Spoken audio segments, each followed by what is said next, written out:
ಹಸಿರೆ ಉಸಿರು ಟ್ರಸ್ಟ್ ಬೆಟ್ಟಹಲಸೂರು ವತಿಯಿಂದ India books of record ಪುರಸ್ಕೃತರು ಮತ್ತು ಹಸಿರೆ ಉಸಿರು ಟ್ರಸ್ಟ್ ಸಂಸ್ಥಾಪಕ ಅಧ್ಯಕ್ಷರು ಹಾಗೂ ಸಮಾಜ ಸೇವಕರಾದ ಡಾಕ್ಟರ್ ಶ್ರೀನಿವಾಸ್ ಮೂರ್ತಿ ಅವರ ಅಧ್ಯಕ್ಷತೆಯಲ್ಲಿ ವಿಶ್ವಗುರು ಶ್ರೀ ಬಸವಣ್ಣನವರ ಜಯಂತಿ ಕಾರ್ಯಕ್ರಮವನ್ನು ಗಿಡಕ್ಕೆ ನೀರಾಕುವ ಮೂಲಕ ಉದ್ಘಾಟನೆಯನ್ನು ಮಾಡಲಾಯಿತು.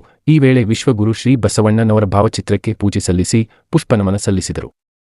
ಈ ಸಂದರ್ಭದಲ್ಲಿ telecom employee and housing welfare ಟ್ರಸ್ಟಿನ ಅಧ್ಯಕ್ಷ ನರಸಿಂಹಮೂರ್ತಿ, ಕದಂಬ ಸೈನ್ಯ ರಾಜ್ಯಾಧ್ಯಕ್ಷ ರಾಮಚಂದ್ರಗೌಡ, ಡಾಕ್ಟರ್ ಬಿ ಸತ್ಯನಾರಾಯಣ್, ಬೇಕ್ರಿ ರಮೇಶ್, ಗ್ರಾಮ ಪಂಚಾಯಿತಿ ಅಧ್ಯಕ್ಷೆ ಹೇಮಾವತಿ ನಾಗರಾಜಬಾಬು, ಹಸಿರೆ ಉಸಿರು ಟ್ರಸ್ಟ್ನ ಗೌರವಾಧ್ಯಕ್ಷ ನಾಗರಾಜಬಾಬು, ಚಲನಚಿತ್ರ ನಟ ಕಲಾವಿದ ಸಿಎನ್ ಮುನಿರಾಜು, ಸಮಾಜ ಸೇವಕ ಬಿ ನಾರಾಯಣ್, ಚಲನಚಿತ್ರ ನಟಿ ಚಂದ್ರಕಳಾ, ಹಿರಿಯಾಳ ಚಿತ್ರಶೇಖರ್, ಹಸಿರೆ ಉಸಿರು ಟ್ರಸ್ಟ್ನ ಪದಾಧಿಕಾರಿಗಳು ಸೇರಿದಂತೆ ಕದಂಬ ಸೈನ್ಯದ ಪದಾಧಿಕಾರಿಗಳು ಮತ್ತು ಗ್ರಾಮದ ಮುಖಂಡರು ಇದ್ದರು. ಆ 12ನೇ ಶತಮಾನದ ಒಂದು ವಚನಗಳು ನಮ್ಮಲ್ಲಿ ತುಂಬಿಕೊಂಡಿದೆ. ನಮ್ಮ ಜೀವನಕ್ಕೆ ಹೇಗೆ ದಾರಿದೀಪವಾಗಿದೆ ಅಂತ ಹೇಳ್ತೀನಿ. ಬಸವಣ್ಣನವರು ಆದರ್ಶವಾದಿಗಳು, ಕ್ರಾಂತಿಯೋಗಿ, 12ನೇ ಶತಮಾನದ ಮಹಾ ಸಮಾಜವಾದಿ, ಹಾಗೆ ಆಂದೋಲನಕಾರ ಅಂತೆಲ್ಲ ಕರೆಸ್ಕೊಂಡವರು.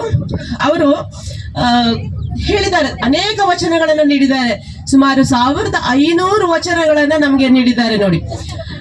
ಕಳಬೇಡ, ಕೊಲಬೇಡ, ಹುಸಿಯ ನುಡಿಯಲು ಬೇಡ, ಅನ್ಯರಿಗೆ ಅಸಹ್ಯ ಪಡಬೇಡ, ತನ್ನ ಬಣ್ಣಿಸಬೇಡ, ಇದಿರು ಹಳಿಯಲು ಬೇಡ, ಇದೇ ಅಂತರಂಗ ಶುದ್ಧಿ, ಇದೇ ಬಹಿರಂಗ ಶುದ್ಧಿ ಅನ್ನುವಂತಹ ಅವರ ವಚನದ ಮಾತುಗಳು ನಮ್ಮನ್ನು ಇವತ್ತಿಗೂ ಕಣ್ತೆರೆಸುವಂತಿದೆ. ಅವರು ಹೇಳಿಕೊಟ್ಟಂತಹ ಮಾತಿನ ಅರ್ಥ ಎಷ್ಟೊಂದು ಅರ್ಥಗರ್ಭಿತವಾಗಿದೆ. ಅದನ್ನ ನೆನೆಸ್ಕೊಂಡು ನಾವು ಇವತ್ತು ನಡೆದ್ರೆ ನಾವೆಲ್ಲರೂ ಜೀವನದಲ್ಲಿ ಯಾವುದೇ ತಾರತಮ್ಯವಿಲ್ಲದೆ, ಯಾರಿಗೂ ತೊಂದರೆ ಕೊಡದೆ, ಎಲ್ಲರನ್ನ ಪ್ರೀತಿಯಿಂದ ನೋಡಿ ಸಹಬಾಳ್ವೆಯಿಂದ ಇರೋದಕ್ಕೆ ಸಾಧ್ಯ ಅಂತ ಹೇಳಬಹುದು.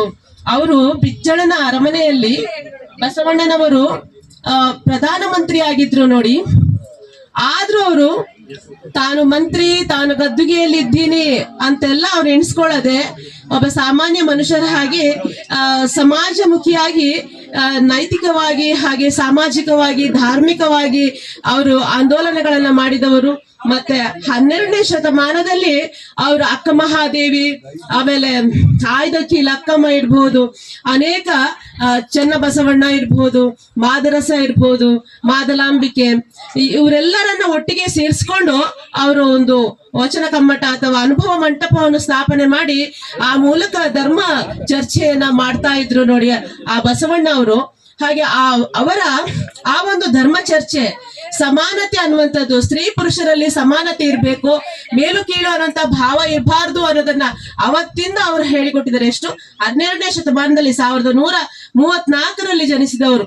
ತನ್ನ ಒಂದು ಯುವ ಮನಸ್ಸಿಗೆ ತೋಚಿದಾಗ ಅವರು ಈ ಸಮಾಜದಲ್ಲಿ ಏನ್ ಮಾಡ್ಬೇಕು, ಚಿಕ್ಕ ವಯಸ್ಸಿನಿಂದಲೇ ಅವ್ರಿಗೆ ತಾರತಮ್ಯ ಇಷ್ಟ ಆಗ್ಲಿಲ್ಲ ಅಂತ ಈಗಾಗಲೇ ಸರ್ ಹೇಳಿದ್ರು, ಅದು ಅಲ್ಲಿ ಇದೆ.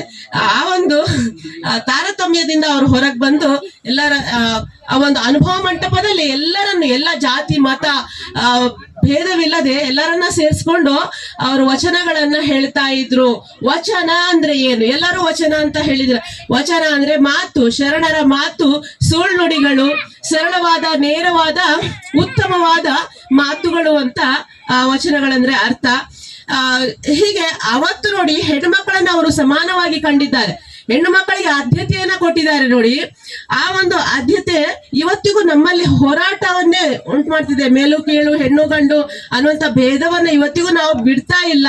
ಆದ್ರೆ ಇವತ್ತು ಈ ಶಿಕ್ಷಣ ಪದ್ಧತಿಯಿಂದಾಗಿ ಈ ಭೇದ ಭಾವವನ್ನು ತೊಲಗಿಸಿಕೊಂಡಿದ್ದೀವಿ ಆದಷ್ಟು ಮಟ್ಟಿಗೆ. ಈಗ ಎಲ್ಲರೂ ಸರಿಸಮಾನವಾಗಿ ಬಾಳುವಂತ ದಿನ ಬಂದಿದೆ ಅನ್ನುವಂತ ಒಂದು ವಿಚಾರವನ್ನ ಇವತ್ತು ಹೇಳ್ಬಹುದು.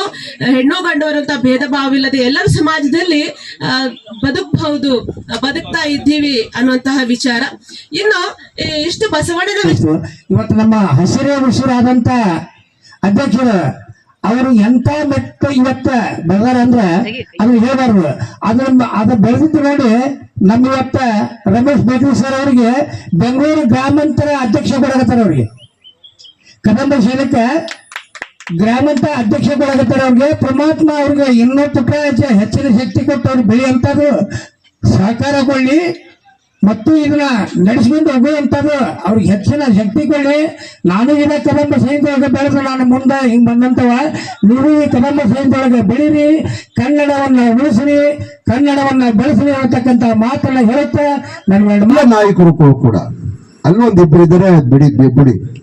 ಎಲ್ಲರೂ ಎಲ್ಲ ಕದಂಬ ಸೈನಿಕರು ಕದಂಬ ಸೈನ್ಯನ ಇಡೀ ರಾಜ್ಯದಲ್ಲಿ ಬೆಳೆಸಿ ಒಂದು ಶಕ್ತಿ ತುಂಬುತ್ತಾ ಇದ್ದಾರೆ. ಅದಕ್ಕೆ ಎಲ್ಲರೂ ಸೇರಿ ಬೆಟ್ಟದ ಹಲಸೂರು ಡಾಕ್ಟರ್ ಶ್ರೀನಿವಾಸ ಮೂರ್ತಿ ಅವ್ರನ್ನ ಉತ್ತರ ವಲಯದ ಬೆಂಗಳೂರು ಮಹಾನಗರದ ಅಧ್ಯಕ್ಷರು ಮಾಡಬೇಕು ಅಂತ ತೀರ್ಮಾನ ಮಾಡಿ ಅವ್ರಿಗೆ ಅಧ್ಯಕ್ಷ ಸ್ಥಾನವನ್ನ